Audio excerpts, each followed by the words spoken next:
आज आमर हांडीशाड़ी बनी चूड़ा भजा जोटा कि संध्या बेलर गोटे बढ़िया टिफिन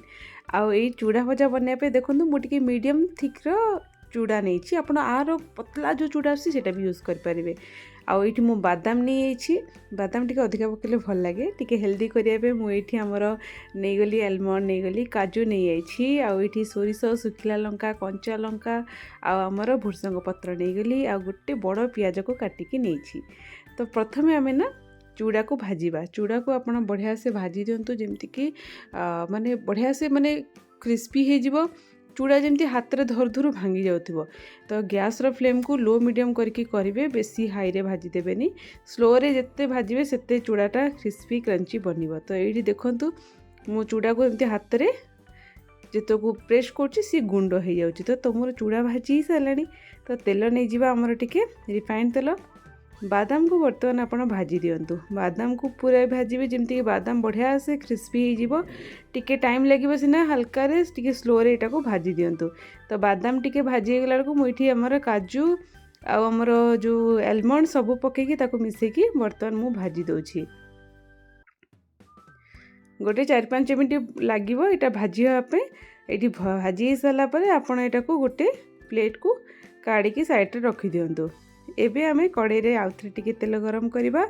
सेही तेल रे वर्तमान फुटण आउ आमर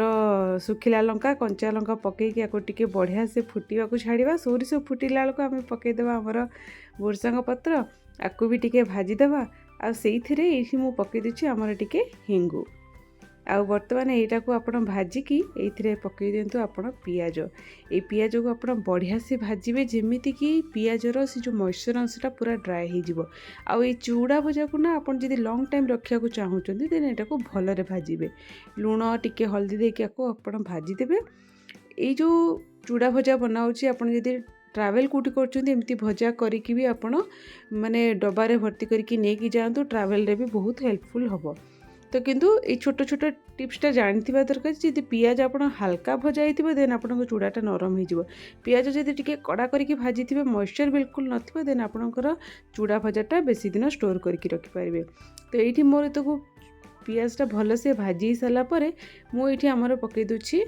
चूड़ा आ चूड़ा को बर्तमान आम भाजवा भल से गोलेदेबा ये आ पूरा गैस रो फ्लेम को लो करके आप भाजतु जिते स्लो कुक करेंगे आपड़ से लंग टाइम स्टोर करके रखिपारे। ये भजा बादाम काजू भी सब पकईदेली एटलिस्ट 1 वीक तो आपड़ एमती भाजिकी रखु आपण डबारे संध्या बेले आपन को इजी हो चा सहित स्नैक्स खायापे। तो ये बर्तमान मोर चूड़ा भल से भाजी गलानी मु स्लो रे गोटे 10 मिनट कुक कली जहाँ भी आमर पियाजर मॉइस्चर वगैरह था सी भी बढ़िया से ड्राए हो गलानी। तो आमर ये बर्तमान चूड़ा भजा परफेक्टली रेडी आउ ये चूड़ा भजार रेसिपी जदि भल लगे तो आप वीडियो को लाइक करूँ शेयर करूँ आ मो चैनल हांडीशाड़ी को सब्सक्राइब करिए बिल्कुल भी भूलंतुनी।